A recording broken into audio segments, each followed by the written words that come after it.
Hello, Zoom. Can everyone hear me okay? Yes, sir.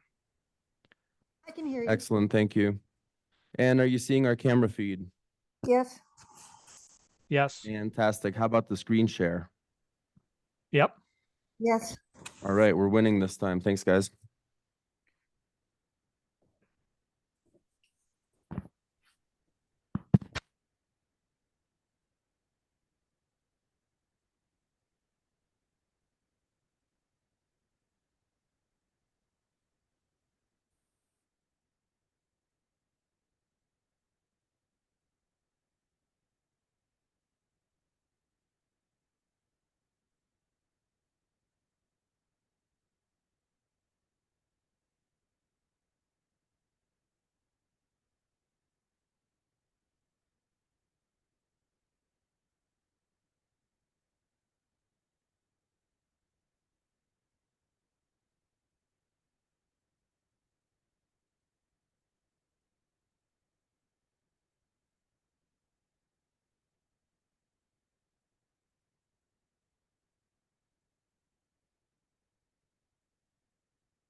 Okay, I have 7 o'clock. We'll go ahead and call this meeting to order. If someone at Zoom land would let us know if you can hear me, I'd appreciate it. I can hear you. Thanks. Okay, thank you very much. Roll call, we have full board present. And now if you join me in Pledge of Allegiance.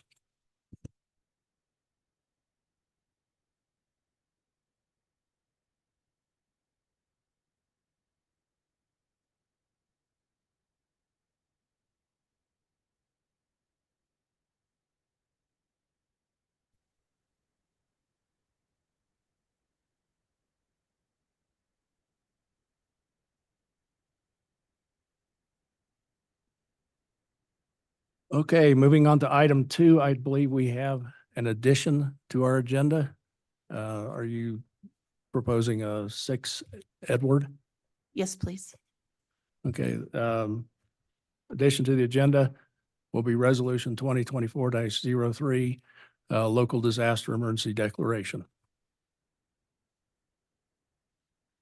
If there's no other questions, comments, or additions, deletions, I'd entertain a motion on the agenda.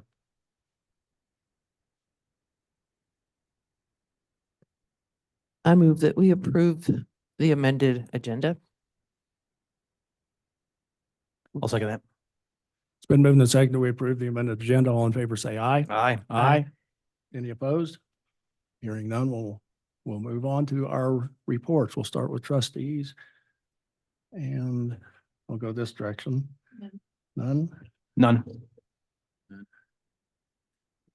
The report I would like to give is a really special thank you to Dusty and Kelly.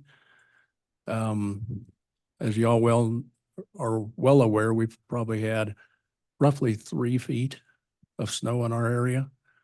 And some people are saying more. And they pretty much worked in shifts, pretty much 24-hour days, splitting the shift, and probably put in close to 100 hours from Wednesday night until Saturday. And by Saturday, all of our roads were at least passable. And I don't think anyone else in our area can make that claim. And so I would like to say a special thank you to Dusty and Kelly. You're here.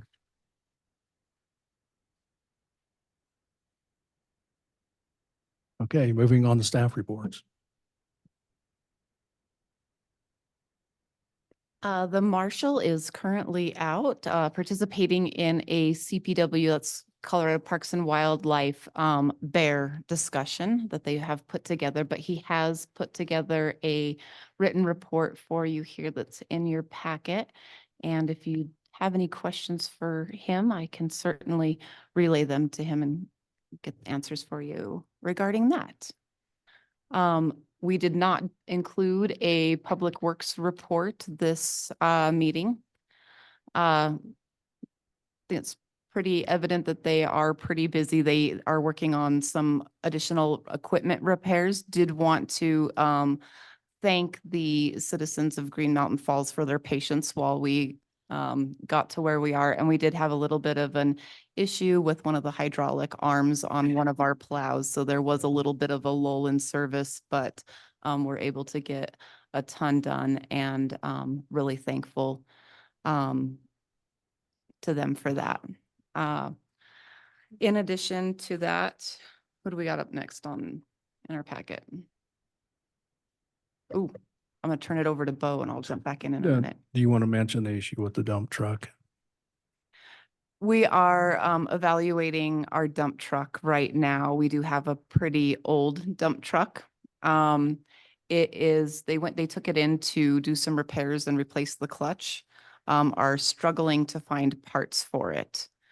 So right now we're kind of looking at, is it worth it to try and limp it along right now and get the last little bit of miles out of it? Or is there an opportunity to sell it while it's still got some miles and useful to somebody else, and look for something else? Kelly has been researching them, and there are several on the market that are used.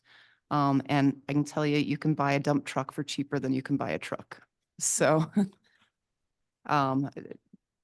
we'll bring a proposal to you if we get to that point later. Thank you.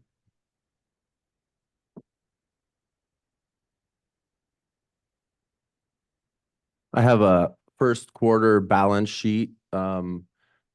Just to point out, this isn't really a date range. It's a snapshot comparison. So this is the first day of the year, first day of the quarter.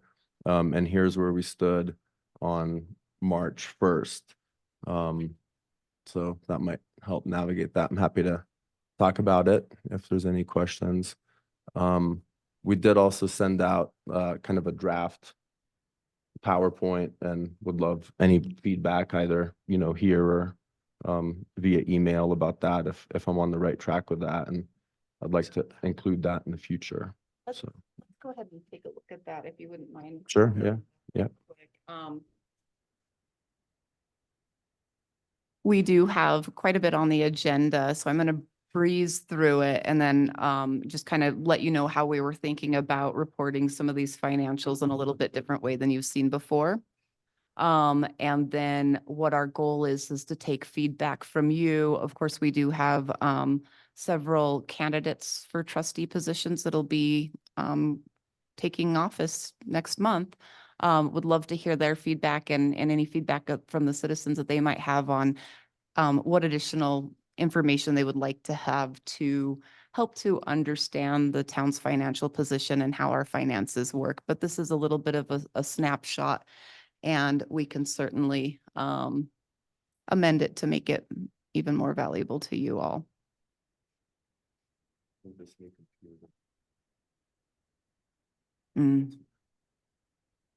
Oh. Just hit X.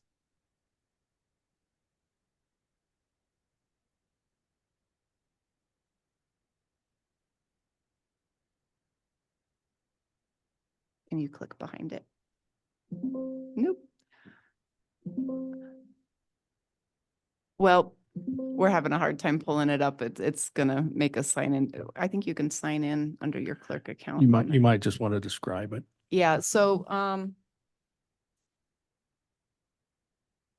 a couple of things that I did want to touch on there, revenues, because they are, coming in a quarter behind.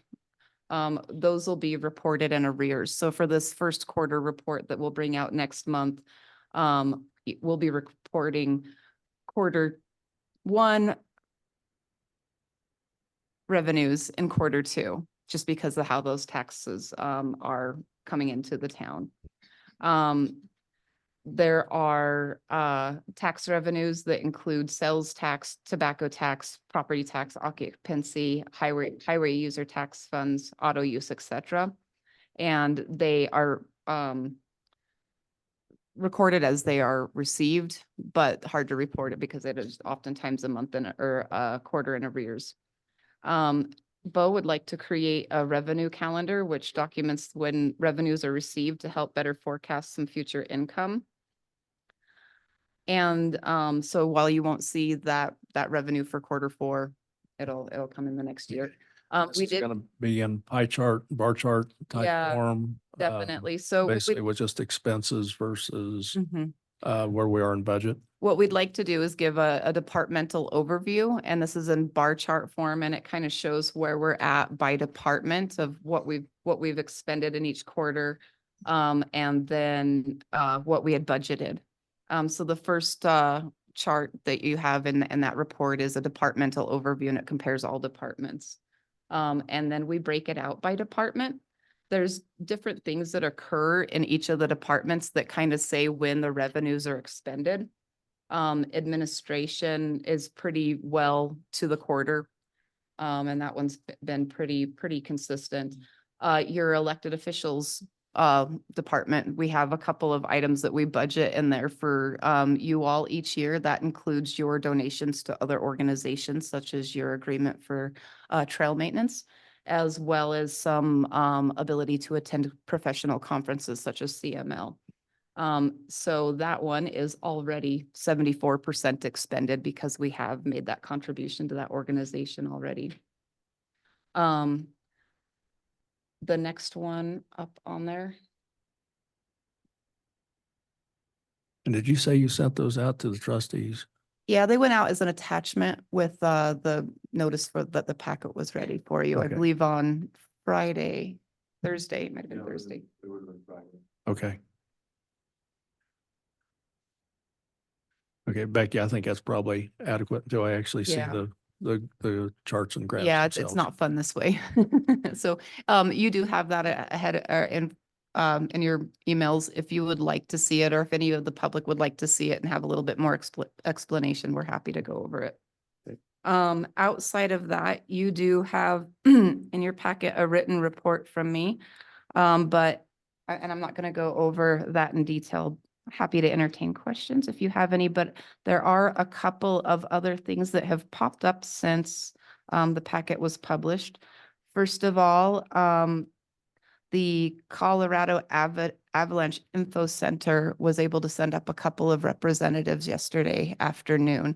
I'm not sure if you had seen the news that had come out. There was a small avalanche recorded in Cascade over the weekend.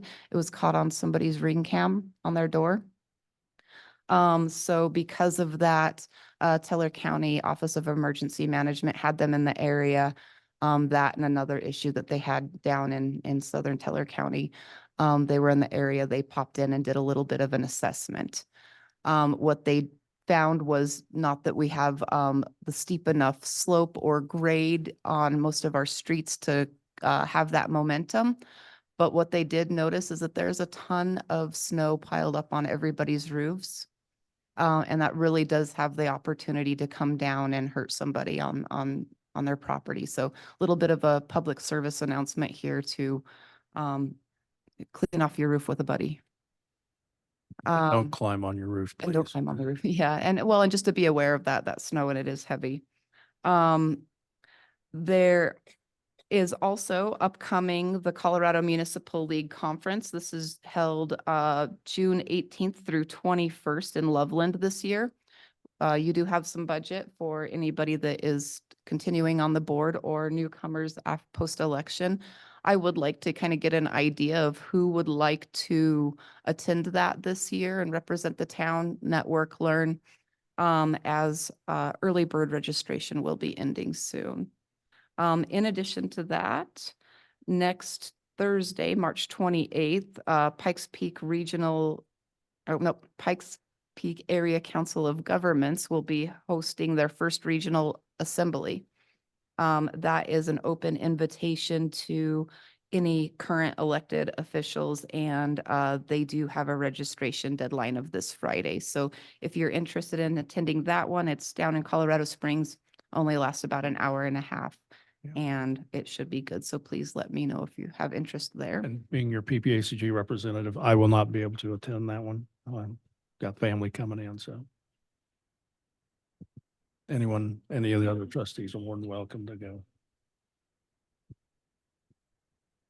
Like, that's what I've got for you.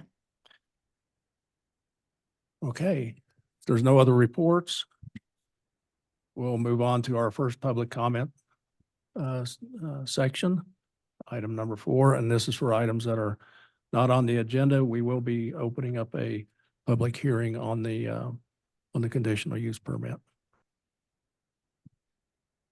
So if there's anyone that would, do we have anyone signed up? Anyone in the public? I don't have anyone signed up already, and I'm not seeing anything coming in from Zoom. Is there anyone here in the room who would like to make public comment? Okay, hearing none, we'll move on to item 5. It is 7:15. We will open the public hearing on the conditional use permit at 10325 West Highway 24. And we begin with generally staff presentation, and then we allow the applicant to get up and speak, and then we allow the public to get up and speak after that. Thank you, Mayor and board members. My name is Ben Thurston. I'm the planning director for Baseline Engineering, and we are contracted with the town to provide planning services. So I'm going to share my screen if Bo will let me.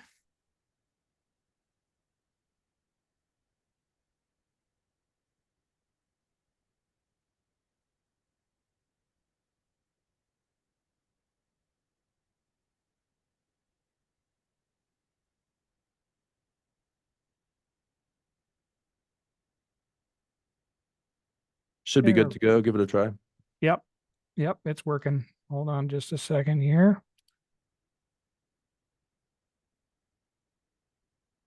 All right, can you see that yet? No, give me one sec.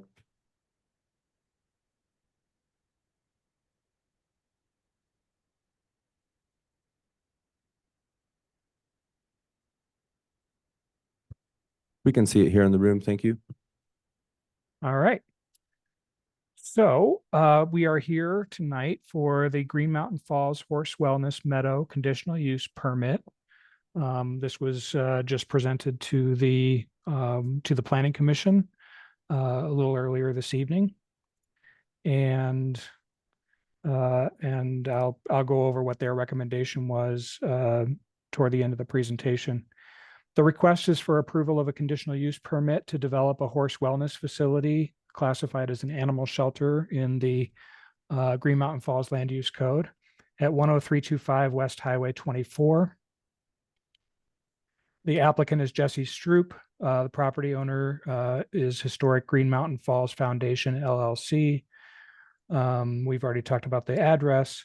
One of the components of this application, in addition to the conditional use permit, is a major site plan, and that was reviewed and approved with conditions by the Planning Commission on March 12th, 2024. And the planning commission, according to the land use code, is the decision-making authority for a major site plan. The existing zoning is open space. And we've already talked about the proposed land use. This is the couple of maps showing the location of the property. And I'm sure you all know where it is. The property on the right, the property is outlined in red, and roughly speaking, the area where the horse facility would be is at that north end. It's a relatively smaller section of the overall property.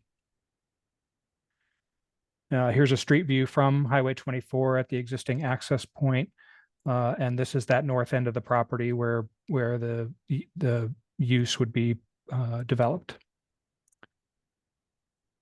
So looking at the land use review, this use is considered an animal shelter as defined in the code, which is a facility that is operated for the purpose of providing for and promoting the welfare, protection, and humane treatment of animals, that is used to shelter at least 10 animals in a year, and that is operated by a government entity, humane society, animal welfare society, animal rescue group, or other nonprofit group.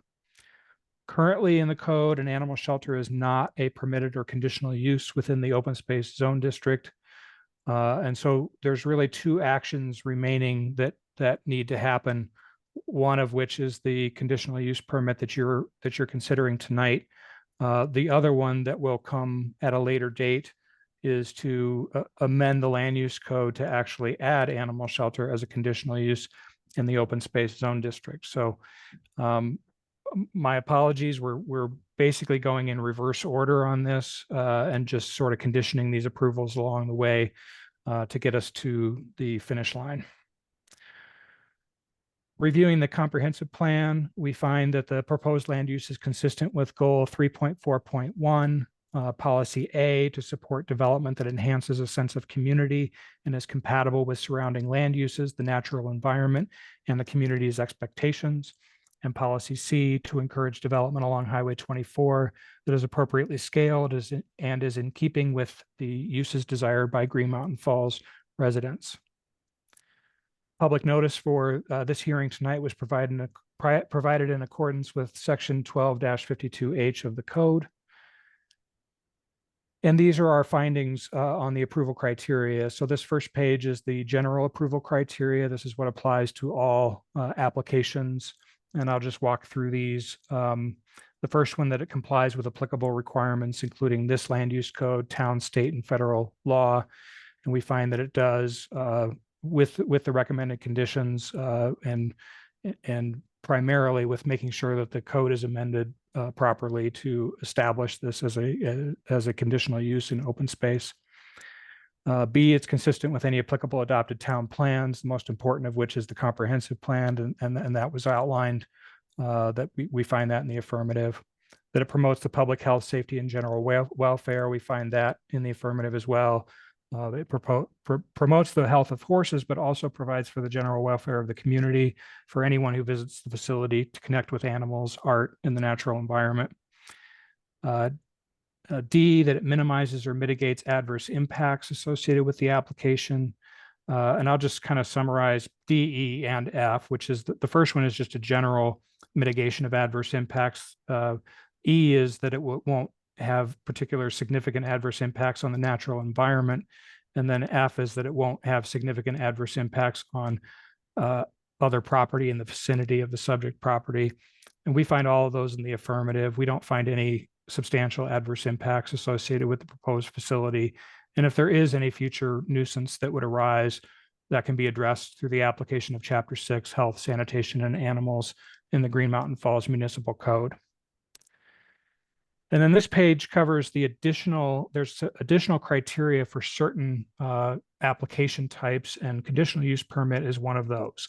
And so there's 4 additional criteria to be applied here. A, that it's consistent with the purpose and intent of the zoning district in which it's located. We find that to be true. Open space district, as defined in the code, is to preserve a regional green belt of open space land, protect and restore the natural environment, and provide opportunities for public recreational enjoyment and education. And we find that the proposed horse wellness facility will do all those things. B, be generally consistent with any related use-specific standards. There are a handful of uses in the code that have specific use standards tied to them. So we find this to be not applicable because there are no use-specific standards in the code for an animal shelter.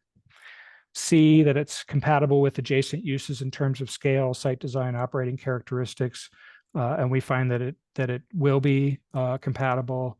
And again, any future nuisances can be addressed through the enforcement of the code. And then D, provide adequate assurances of continuing maintenance.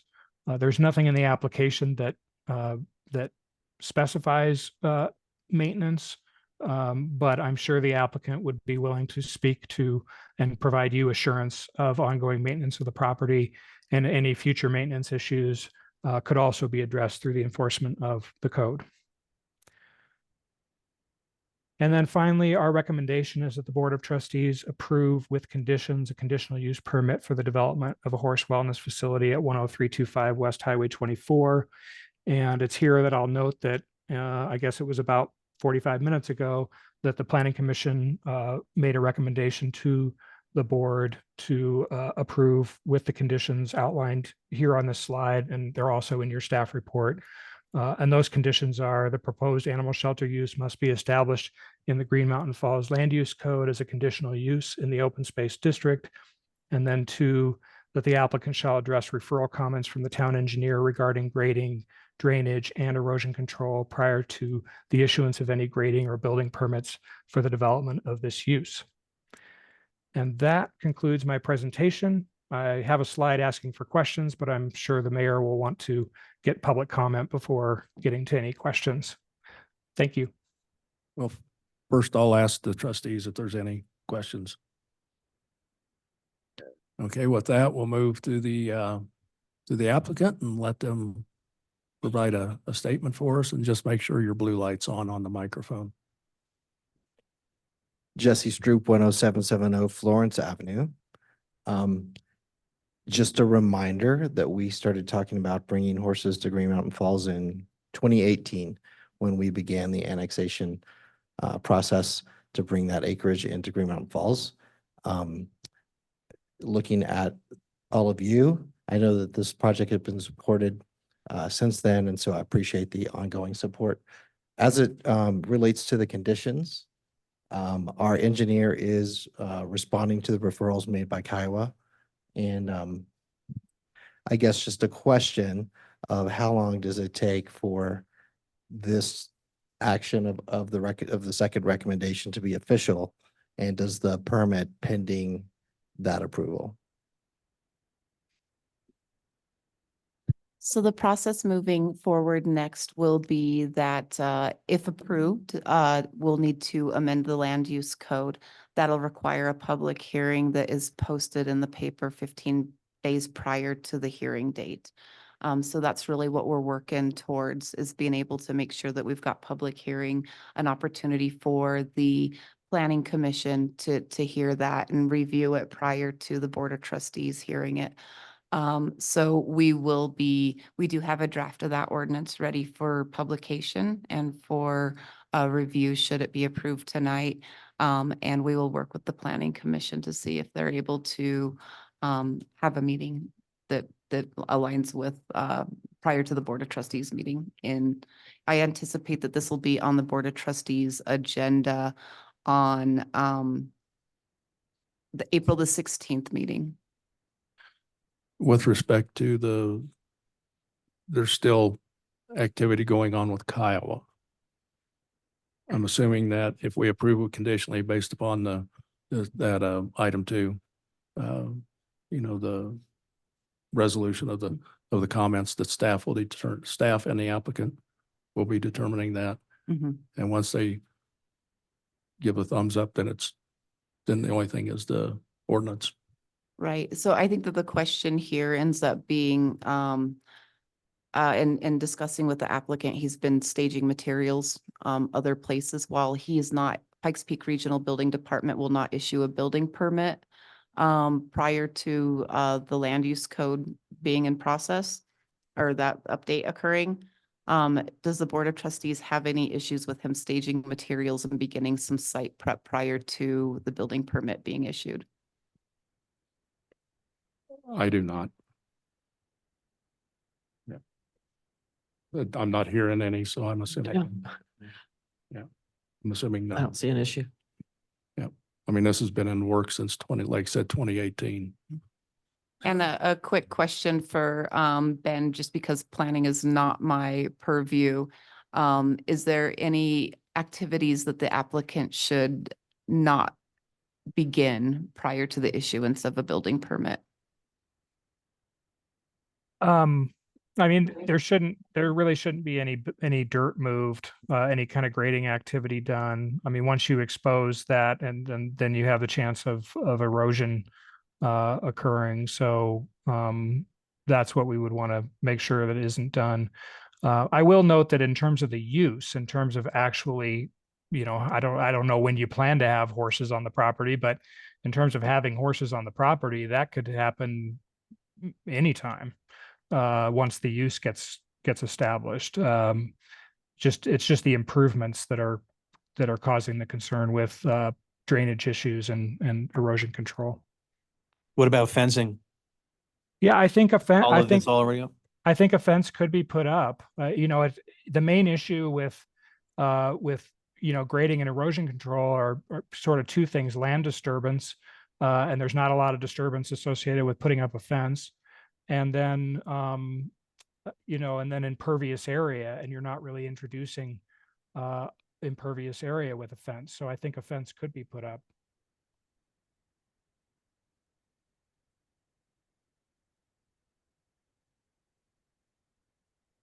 I'll note Applicant, that, do you have yes, any- the fence has been put up.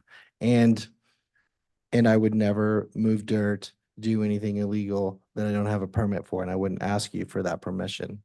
I'm gonna lodge a little complaint that we've been talking about this since 2018, and we've had staff turnover, and we've had changes at the planning commission, and we've adopted a new land use code. So I understand that some things have to be done in reverse to make this happen. Major site plan was applied for December the 7th, and some of these things probably could have happened congruently instead of one step at a time. So I'll just say that's a complaint and answer any other questions that you have. Trustees, any other questions? Hearing none, we'll now move to thank you, Jesse. We'll move to the public hearing portion. Is there anyone here in the room that would like to make a comment?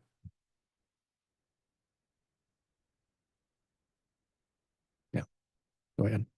Just make sure your blue light's on and Brandy Morales, 6970 Howard Street. I just commented during the planning commission, so apologies for those of you that were here. But I think this is a wonderful idea. It's going to get our town back to its roots of having horses here. And it's a very good purpose. And it's also going to bring the community together. I already know there's quite a few of us that are rearing to volunteer. And I think it's wonderful. So thank you. about on Zoom.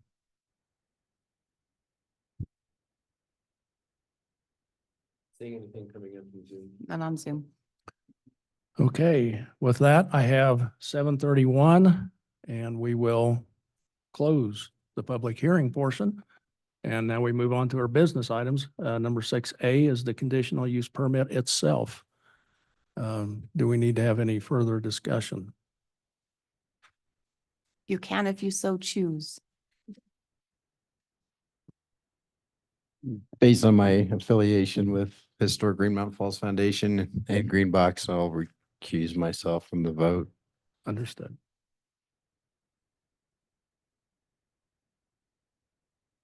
If there's no other discussion by the board, I would entertain a motion on the conditional use permit. I move that we approve the conditional use permit. I'll second that. It's been moved and seconded. We approve the conditional use permit. I'm assuming with the conditions listed. Correct, Catherine? With the conditions With the conditions. in the second. And a second on that. Okay. It's been moved and seconded. We approve the conditional use permit with the conditions listed. All in favor, say aye. Aye. Aye. Any opposed? And we had one recusal. And I would like to make a statement. Hats off to the applicant. This was our first real application for major site plan and zoning through our new land use code. It was a steep learning curve, obviously. I would have hoped that it, with as much time as we've had and with as many hands that have actually touched the new land use code, that would have gone a little bit more smoother without having to retouch the land use code a couple times. But again, hats off to the applicant for your patience and understanding with us. And with that, we'll move on to item 6B, the National Library Week proclamation. And do we have anyone? I believe we have somebody from the library here. Okay. Yeah, just make sure your blue light on the microphone is on and be sure to let us know your name. Hi, everyone. My name's Taryn Malala. I am the branch manager of the Ute Pass Library. We just wanted to thank you for continuing to support us. We love serving the community and we love growing with the families here in Green Mountain Falls and Cascade. So thank you for once again reading our proclamation. And with that, I'll go ahead and read the proclamation. There's a lot of whereases, so bear with me. I'll try to not to stumble around too much. National Library Week 2024 proclamation for all readings except for El Paso County Board of Commissioners and Fountain City Council. Whereas today's libraries are more about what they can do with and for their communities and not just about what they have on the shelves. They provide the opportunity for everyone to pursue their passions and engage in lifelong learning by cultivating spaces for belonging, personal growth, and strong communities. Whereas libraries have long served as trusted institutions, often the heart of their cities, towns, schools, and academic campuses. Whereas libraries play a critical role in economic vitality of communities by providing internet and technology access, literacy skills, and support for job seekers, small business, and entrepreneurs. Whereas we recognize librarians as information professionals who provide expertise, services, and guidance for patrons who access credible sources and material, making their own informed decisions about the world today. Whereas libraries provide access to and display a wide range of information and ideas for all. Whereas libraries are accessible places that promote a sense of local connection, advancing understanding, civic engagement, and shared community goals. Whereas the continued effort to build strong communities, Pikes Peak Library District serves a population of nearly 740,000 people via 16 facilities, mobile library services, and a large online hub of resources. In 2023, residents accessed 6.8 million electronic and physical materials from PPLD that connected El Paso County residents with information and resources to enhance their quality of life. Whereas we celebrate, a lot of whereases. Whereas we celebrate April 9th as Library Workers' Day to recognize the immeasurable contributions made by library workers. April 10th is National Outreach Day, showing library services are not limited to their physical location. And April 11th as Take Action for Libraries Day, encouraging community support for libraries. Now, therefore, be it resolved that we, the town of Green Mountain Falls, proclaim National Library Week, April 7th through 13th, 2024 in Green Mountain Falls. During this week, Pikes Peak Library District, PPLD, invites all residents to visit their local library and to join them at any of the 8 open houses that will take place the week of April 7th through 13th throughout the library district. Because of you, libraries transform lives and communities.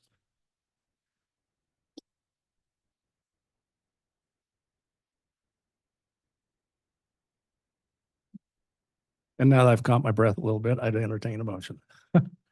Motion to approve National Library Week 2024. I didn't have as much to read. Second. It's been moved to say that we approve the proclamation for National Library Week of 2024. All in favor, say aye. Aye. Aye. Any opposed? Motion carries. Our next item of business is item 6C, Child Abuse Prevention Proclamation. And we have a Shannon Arrington with us with the Department of Human Services that would like to brief us. And if you would, I'd let you read the next one. Yeah, make sure the blue light's on. I will absolutely read it for you. Hi, all. My name is Shannon Arrington. I'm a Child, Youth, and Family Services Manager with El Paso Department of Human Services. That in and of itself is a lot to say, but I'm very excited to be here tonight. I'm not a Green Mountain Falls resident, but I am a Cascade resident. So I very much appreciate this and appreciate being here. So I will read the proclamation recognizing Child Abuse Prevention Month. So bear with me. Whereas finding solutions for child abuse and neglect, a serious problem affecting every segment in our community, requires input and action from everybody because of the well-being of our children. Today, we shape the future of Colorado and our community. And whereas child trauma can have long-term psychological, emotional, and physical effects that have lasting consequences for victims of abuse and neglect. And whereas all parents and caregivers need support sometimes, and supporting all children and families early and far less costly to society and individuals than healing from trauma. And whereas community leaders, policymakers, and elected officials play a unique role in building a community for kids by understanding the programs and policies that support child maltreatment prevention, listening to parents' needs, and examining community planning through its lens to build healthy communities. And whereas effective prevention efforts succeed because of partnerships created among human service agencies, public health, the district attorney's office, school, faith, civic organizations, the medical community, law enforcement, and first responders agencies, the business community, nonprofits, and concerned citizens. And whereas everybody plays a role in preventing child abuse and neglect, helping build thriving communities so that families and children may also thrive. So thank you, trustees, for this opportunity. Obviously, April is about preventing child abuse and neglect. So you guys are all aware, in El Paso County, we are the largest county in 64 counties. Not only with the calls that we receive, but also just our land consumption. And so as of March 1st, 2014, we've had over 4,184 calls that were made the child abuse and neglect hotline in El Paso County. Obviously, not all of these calls warranted us to go out and make contact with families or resulted in a child abuse case. But it is a number, it's a snapshot of the need for what we do. And so really El Paso County focuses on safety, permanency, and well-being for all our children. And we could not do that without the ongoing support of all of you here. And as small as your community is, as well as Cascade, which I know, I'm often flabbergasted by the reports that get called in through with Green Mountain Falls and Cascade, just as a small community. So it happens everywhere, right? Like this is not a big city issue. So thank you very much for your time. I really appreciate it. And with that, trustees, I would entertain a motion.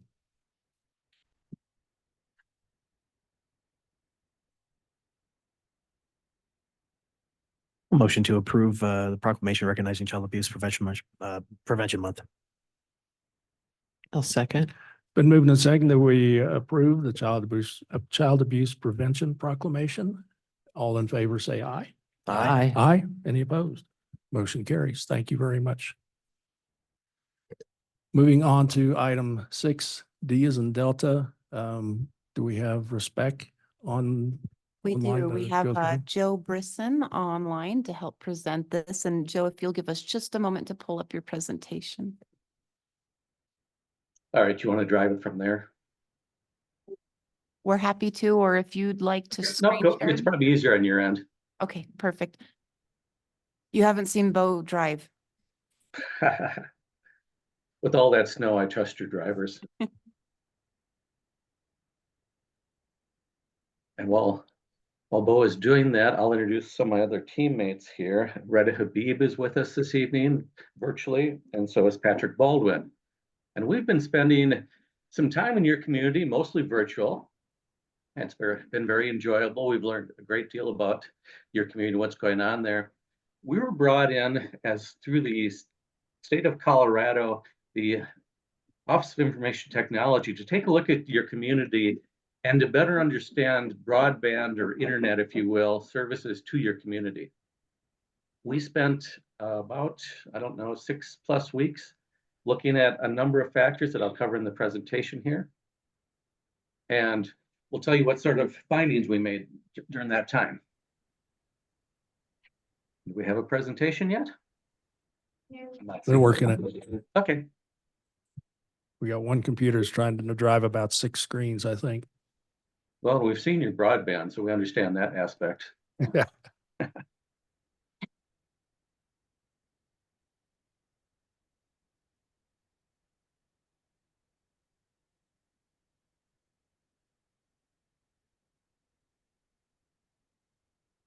Since the mayor didn't do it, I'll give you fair warning that this is a bit technical, so we'll try to do our best with it and not cause anyone to lose consciousness over the presentation.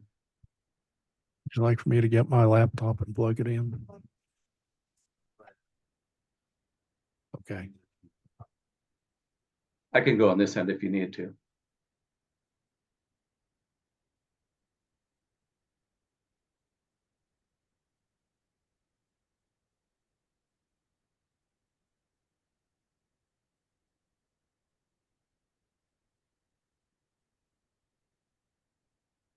T-minus 10 seconds and counting.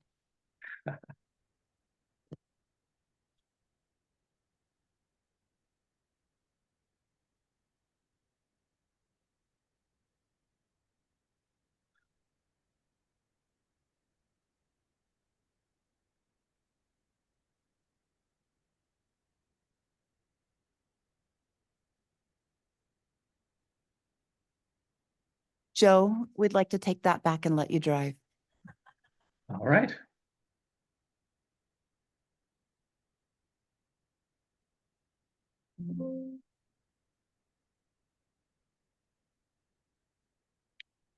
Let me know when you can see this.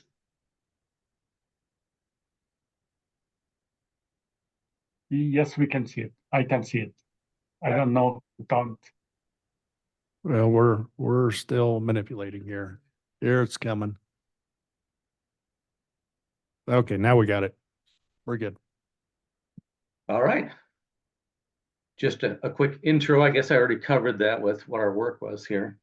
And so I'll get right to it. Here's the agenda for this evening. We're going to cover our scope of work, our current state findings, some of these findings summarized, some future possibilities. And then we're going to open up for questions, if you will. First, as I mentioned, with funding from the state and the Governor's Office of Information Technology, we conducted a broadband, and I put internet services because I think when I say broadband, a lot of people don't really understand what the term broadband means. So you're really talking about your internet that's at your home and at your businesses in the community. We conducted a feasibility study and a preliminary design for Green Mountain Falls, and we're also asked to look at the unincorporated areas adjacent to Green Mountain Falls to understand that if services were improved to the town, could that be extended also to the adjacent communities? To better understand the current state of broadband in the community, Respect used the FCC and OIT maps, which are some fun acronyms. You know FCC, I suspect. We met with the mayor's office. We collected performance data from your residents. So a number of residents volunteered to record their speeds at home with their internet performance, and we captured that and used that in our analysis. And we also met with some of the internet service providers that are either currently or considering offering services to the community. Patrick, you want to talk about this? Sure. Oh, I have a horrible echo. Can everyone hear me okay? Yes. Okay. Temporary. So using data that originated from internet providers that have to submit twice a year to the FCC, their kind of coverage areas using all the locations in the state of Colorado. The Colorado Office of Information Technology, in preparation for administering the BEAD program, has kind of said that any locations that aren't able to access at least one service where you can subscribe to internet that gets you 100 megabits per second download and 20 megabits per second upload is considered unserved. Like that's not good. It doesn't qualify, and it's eligible for subsidized build out. An internet service provider or someone could apply for a grant and get funding to build fiber or some other technology possibly to get you to that level of service. Fortunately or unfortunately, depending on how you look at it, there aren't any of those locations in Green Mountain Falls. Every point tracked in the city can at least subscribe to one service where they can get, maybe not all the time, and maybe they don't subscribe to that tier package that gets you to that level, but in theory, at least everyone in town can get that service. The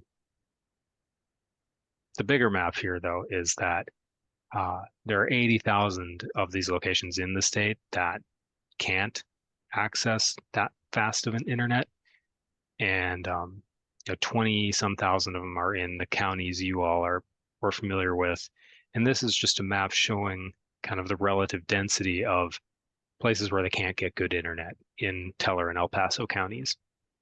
And we included a couple maybe similar communities you might be familiar with to show kind of that, even though your service offerings maybe don't feel great, you're actually pretty relatively well off compared to the area in which you are located.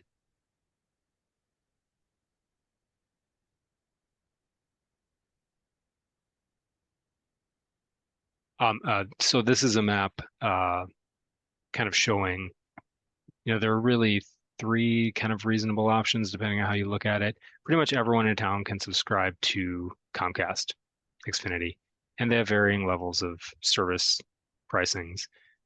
Some places can also subscribe, some homes, businesses. Teller Wi-Fi claims that they can provide that 120 level of service, but they're using kind of an unlicensed spectrum that can be subject to interference. So it actually is not a qualifying service according to the FCC, but your mileage may vary. So we included it. T-Mobile does use licensed spectrum. They heavily advertise this. You've probably seen it advertised. They claim to serve at least the northern part of town. So what we have here are the green parts. Basically, you have three choices. The yellows, you have two choices. And there are a couple points around town. Maybe they're in holes, I'm not sure, where you really Comcast is your only choice.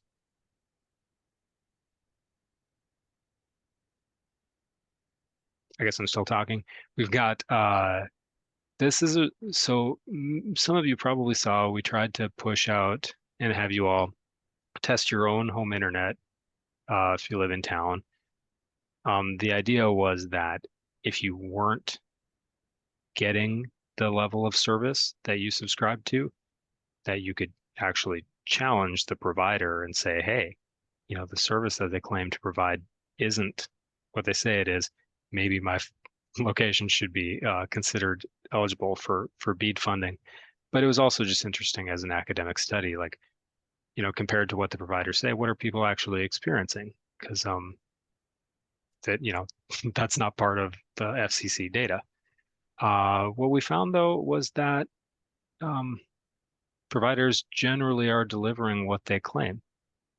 And most of the results we got were from subscribers of Comcast around town, and people, if you may have done this study yourself, and thank you, where you entered in your subscription information, your address, and just clicked and let the test run. And so these are bar charts kind of showing the kind of the median speeds and kind of some outliers.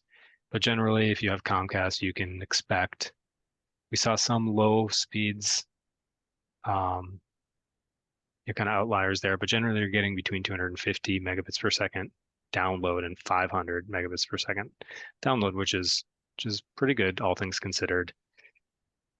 We had a smaller number of results for the T-Mobile. A couple people at least subscribed to that around town, and that was providing relatively decent download speeds as well. The Lumen CenturyLink is not, so that's DSL that comes in through your phone line, your phone jack, and that's an antiquated technology, and as expected, the speeds were very, very slow. Thanks, Patrick. Retta, do you want to speak to what's available in the community? Yes, sure. Okay, so this is more or less, this is a survey of the different technologies that are available in the town of Green Mountain Fall. And basically you see here the download speed and upload speed. And you see basically there is red bands and green bands and yellow bands. Basically the categories that are used in the broadband is either you are served, that's basically, as Patrick has mentioned, above 100 and 100 download and 20 download and 20 upload, or basically you are between 100 and between 25 to 100 of download speed. And that basically put you in the underserved category, or basically for the upload speed is between 3 and 20. So if you are falling into that category, then basically you are in the underserved category. If your speed is below 25/3, which basically 25 download/3 upload, then basically you are unserved. You are considered unserved. So these are the bands that you see here, the red, green, and yellowish band. The technologies that are used to serve the Green Mountain Fault, first of all, there is no fiber in the town, okay? The different categories are DSL, basically, as Patrick used, which uses your telephone lines to, it's called digital subscriber lines, it's what it stands for, is basically using that to carry over, they're overloading that with data. And it is an outdated technology. It uses the copper wire that exists presently. And it has been excluded. Cable, basically, which is used, is piggybacking on the TV cable companies, and Xfinity provides that, and they are providing claiming from 1200/35. And the rate, basically, the fees basically between 64 to 116 per month. And that's subject to promotion, so you need to watch for that if you are subscribing to them. Unlicensed fixed wireless, as Patrick has mentioned previously, uses unlicensed band. So you are subject to anyone who uses that band, and that creates a lot of noise. So you are not guaranteeing that bandwidth all the time. They are claiming basically 100 download and upload, but that depends purely on where you are situated on the town, and if you have a clear line of sight or you have good reflections on it. The licensed terrestrial fixed wireless, which is basically the mobile, it piggybacks on the mobile network. T-Mobile offers that for $50, and there are some people who are subscribing, and it goes up to 120.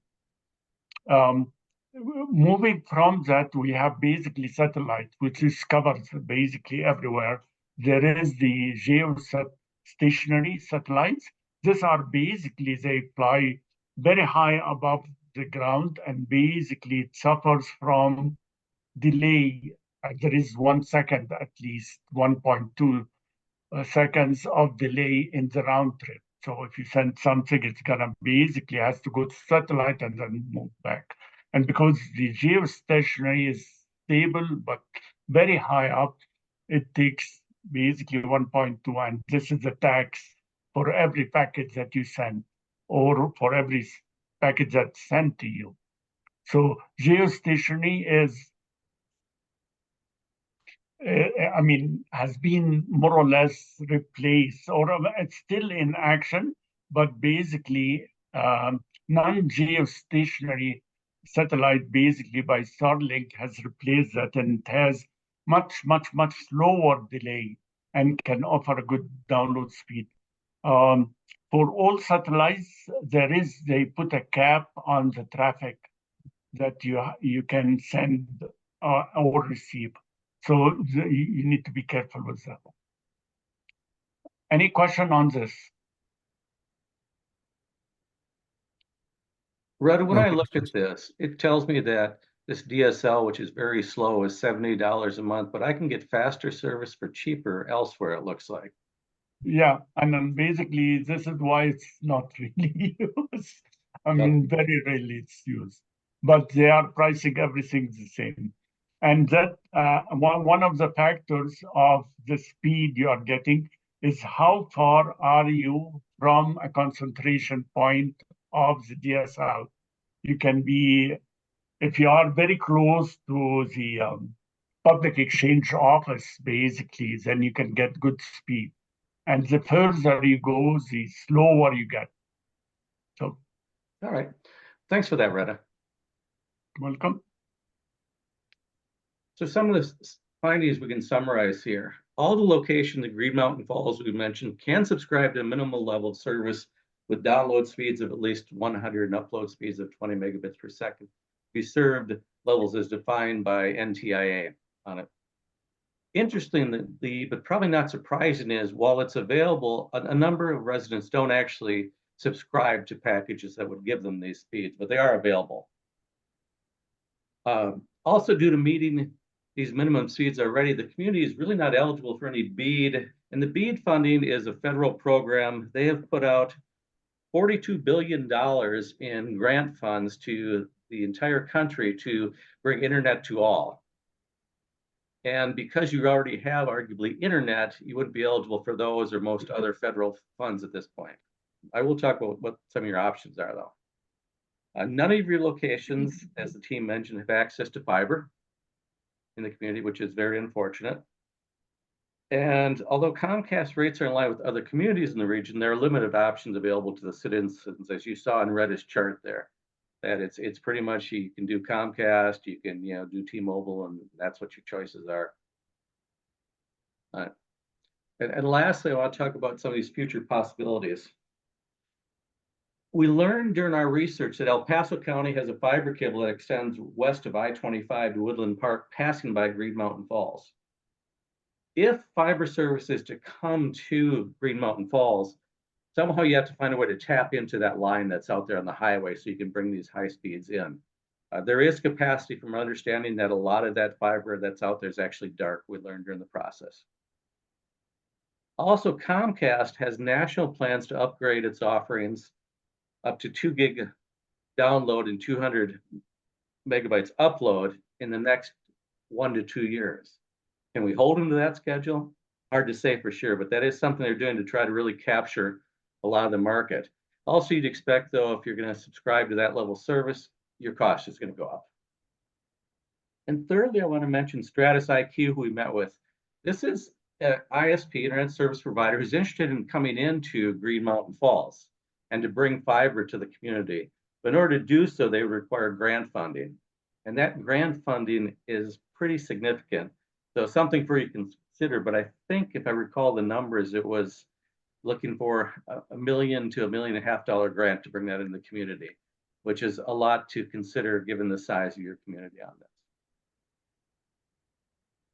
And so with that, I'll open it up to questions if anyone has any. Okay, trustees, questions? I do. What's the problem with the fiber that's on 24? Did you say it was dark? What, It's not what, used. You're not yet Unused? connected to it. yeah, why, Oh, dark means they didn't turn it on yet. It's just late night. Roger. So are we tracking why they haven't, turned that service on for, I'm assuming that that's for the whole Teller community as well? It is active in some of the other communities going down the road. It's just, there's no line connection to it from your community. It's not far away. Yeah, we have to Okay. have a provider that would connect into it. And right now, we don't have a provider that connects into it. Okay. And that's the 1.2 million that, or 1.5 million. For the grant. Yeah. What do you recommend? How do we tap into this? What provider do we utilize? Comcast, not a huge fan, although I do use them. Is that what we're talking about? We're talking about provide. So Comcast is one of your options. What you can be doing or considering going forward is, so first off, you should know with $42 billion in BEAD funding, and all those internet service providers are focused on all the communities who are getting huge grant funds to them. So you're not in a great position in the queue because the folks with money talks, right, are going to have the attention for the next 5 years of most of those internet service providers as these monies are doled out. I think your best option is to continue to try to work with folks like Comcast or others to bring fiber service in. This current service you have is of limited life. I hope you're aware of this, that your cable services and such are not considered at this point a long-term solution where fiber is the future. And by bringing in fiber, you can expect to be somewhat future-proof for the next 40 years.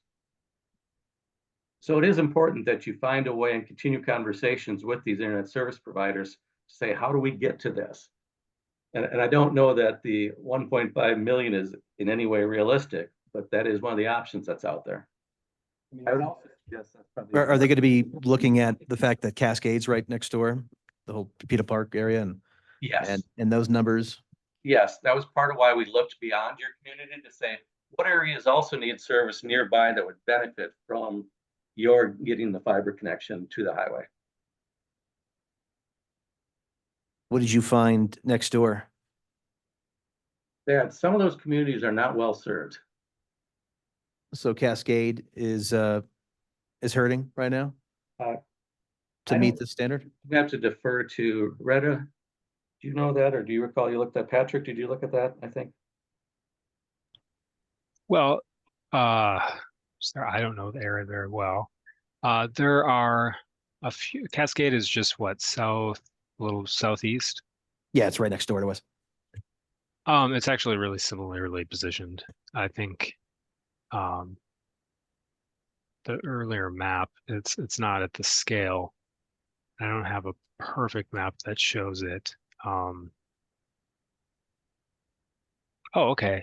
Yeah, there are actually a couple hundred locations that don't that aren't able to avail themselves of that 100 by 20 kind of standard service. So, you know, I'm not aware of any grant money being spent there yet. But I don't, it didn't sound like you all would be able to benefit from that kind of as like a piggyback. We keep using that word, but you know, that you would benefit from that because of the way that the fiber line is run, as I understand it. And Joe, this is Becky. Just a quick clarification, just a point of discussion. The way that I understand getting fiber off the highway and what it takes to do that is oftentimes there's an anchor institution or an organization that needs that level of service that is willing to foot the bill to get it that next step. And then as it expands from there, it becomes more affordable. You bring up a really interesting point, Becky, and we realized this very late in the game. So you probably saw our email out to Comcast today to try to understand. So Comcast has made an offer to bring high-speed service to City Hall. And the numbers they gave was about $50,000 for construction, but they only wanted the city to pick up about $5 or $6 grand of that. I'm doing this off the top of my head. But then the monthly charge was pretty high. It was over $1,000 per month. What we sent a note back to them to try to get clarification on was A, are they talking that this would be fiber? We believe it's fiber, but we want them to tell us that it's going to be fiber and not some sort of conditioned line instead. And secondly, if they were to make that run, could it be piggybacked or utilized for other portions of the community, which would be a big benefit? And so while that, $5,000-$6,000 price tag and the monthly cost seems high, there may be an additional benefit to do that for the rest of the community. And I think we need to pursue that. Does that help or does that confuse things, Becky? That helps quite a bit. Thank you, Joe. Yeah, FYI, the monthly cost was like $1,400 a month. And that would give us 1 gig up, 1 gig down here at Town Hall. At the town hall. Okay. Yeah. It does also, though, help you address community needs. So one of the reasons that the BEAD money is out there is that during COVID, we learned that so many people didn't have internet access, especially when it came to schools and such. And so what happened is folks all over the country were driving to library parking lots and sitting in the parking lot for some portion of the day, right? And connecting to the library's internet and doing their homework in the car. Well, that was not seen as tenable in the long run. So part of these monies are to support that idea. If you looked at that from your town hall perspective or one of your other community buildings, which I know are limited, you could then have that sort of service there available in the case of, emergencies or people not having the performance they needed. I want to add to that there is basically, if we took 2-mile circle outside of town and look at the fiber services, there is services by TDS Telecom and Vero Broadband. I have contacted both of those and asked about plans to expand to Green Mountain Falls, and none of them had any plans to do that. But that could change, right? I mean, they could change strategy based on anything. But basically, when I contact them, it looks like it's not on their radar for the time being. Are there any negotiable deals that could be made with some of these companies that could place infrastructure here for? That's what we had a meeting with. The Stratus IQ, yeah. It was, Stratus IQ. So something that we wouldn't get whacked like $1,400 a month. Well, no, We have that's 1 point, infrastructure. that they wanted about 1.2 million, to come in. So yeah, that right now we're not really in the price part. So, since this was information only and we've been going quite a while on this item, there's no action associated with it. I'm going to suggest that we kind of move on. Definitely would like to extend a huge thank you to Joe and Retta and Patrick and the team for working us through this project. Yes, thank you very much. And Appreciate we it. thank you for having us and getting to know your community. It was awesome. Yeah, it's a pleasure. Thank you. Appreciate it. And with that, we'll move on to item 6. Edward? Just a quick comment. We may want to talk to Chief Murphy and see if there's some money through Office of Emergency Management. They can dedicate that as a hub of some sort. There might be a way to get in that way. Yeah, I think we're both actually identified, them and this building. Mhm. And that, the $1,400 a month, that's hard to swallow. But yeah, if we could work a deal with both Town Hall and the fire station.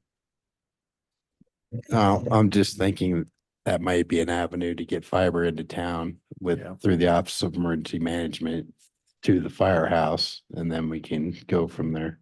Yeah, I mean, if we're talking about like a obsolescence of 40 years, if we invest in something like that, I think it's Might been, only get more expensive. I think it's sort of been obvious since that facility was built that it needs to have that kind of support. I'm making notes here. Yeah, it's only going to get more expensive for construction like that. Deals will change. So we're ready to move on? Yeah. Okay, yeah, we'll go ahead and move on now to item 6E as in Edward, and that's our resolution number 2024-03. Local disaster emergency declaration in the town of Green Mountain Falls, Colorado due to the extreme winter storm and snowfall, and let Becky kind of brief on that. Yeah, so this is came up, Teller County did go ahead and put together an emergency disaster declaration. El Paso County was working on one and ended up standing theirs down. A majority of El Paso County didn't experience the snowfall or the conditions that we experienced here. If they would have, we would have been able to piggyback under them, just like we did with the storm in June of last year. But because of that, piggybacking under Teller County's only helps us to accomplish a very small portion of the town. We did put in a considerable amount of overtime this last weekend, as Mayor Dixon discussed earlier. The concern that we have right now is that as snow melts, it's going to be some considerable runoff. And if we need to respond to that with additional resources, this gives us the ability to do so, and hopefully recuperate some of those expenses through either being positioned for some DOLA funding or doing another FEMA project, depending upon the severity. So this is preemptive right now. We do budget for overtime in our budget each year, but another couple of storms and we could easily exhaust that for the entire year. Trustees, any questions, comments? If Sounds like a not, good I'd idea. What? Go ahead. It sounds like a good idea to be prepared. Oh, yeah, and Becky's discussions with the regional emergency office, the OEM folks, they did suggest you go ahead and we go ahead and do this. It poises us to potentially get funding if we do have some damages. So if there's no other questions or comments, I'd entertain a motion. I will not read the whole thing. I'll just read the title after the vote. A motion to approve resolution number 2024-03. Local disaster emergency declaration in the town of Green Mountain Falls, Colorado due to extreme winter storm and snowfall. I'll second. It's been moved and seconded. We approve resolution number 2024-03. The title's already been read. So all in favor, say aye. Aye. Aye. Any opposed? Hearing none, motion carries. And we'll move on to item 7, discussion items. Board, do we have any discussion items? Okay, hearing none, we'll move on to item 8, correspondence. Do we have any? No formal correspondence, did receive quite a bit of feedback from the citizens, letting us know where we needed to touch up additional roads, and lots of kudos this week so far and over the weekend. So Okay, if there's no other correspondence, we'll move on to our second public comment period. Do we have anyone in the audience that would like to comment? We do have one. Brandy Morales, 6970 Howard Street. Reference what y'all were talking about earlier with the internet. Does the BEADS program only cover internet speed, or does it also cover reliability? Because the concern that we have is the reliability is not there. And for a lot of us, if we don't have internet, we don't have phone service, which means we can't even access emergency services. I use both Comcast and T-Mobile. T-Mobile doesn't work at all. I'm in the middle of town. I'm not nook in a cranny or out of line of sight. T-Mobile doesn't work. Comcast is the only availability I have, and it has not been reliable. So just using my personal example, if there's other people that are also having this problem, that creates perhaps something we could delve back into with that program to see if it also addresses that. Thank you. Would you like me to address? Yes, please. So unfortunately, the BEAD challenge funding that came out the way that it was really just to help communities determine whether or not they met the definition of being underserved. Underserved was the qualifying factor for that BEAD funding. Certainly, we do know that there are gaps in services that happen for a variety of reasons, whether it be power outages, issues with towers, et cetera, other portions of the infrastructure. But no BEAD funding available for to address those issues. And there may Great be- idea, though. Yeah, there may be a couple other variables too that are affecting, like I have T-Mobile. I actually get excellent T-Mobile where I am, but I'm all the way up at the top of Honda, right? And Comcast, I never have any problems with it. So something may be happening in your immediate area, which Yeah. Comcast. I would say, contact them Comcast directly. And I would say if residents have recurring issues, with reliability and Comcast is being unresponsive, let us know. We do have a contact that might be able to assist.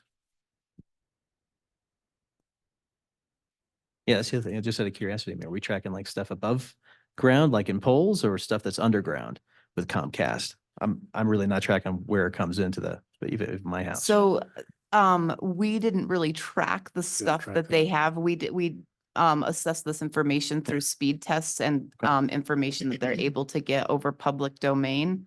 You know, we know and Comcast has been one of the better partners, or utility partners that we've had, but we know from experience that sometimes they might not even know where their infrastructure exists. And Okay. we know this because of our good friends at 811. And when we do a dig and nothing shows up on the utilities and then we find it. So hopefully it'll continue to improve and you know, I think the utility companies are also preparing for knowing that their infrastructure is soon to become antiquated. Yeah, if you have neighbors in your immediate area, like to the left and right of you, they're having the same problems. It may be just relegates that one. I mean, it's just normal outages that Yeah. happen across, it's not just individual. Oh, wow. Okay. Okay, any public commenters out on Zoom for our second comment section?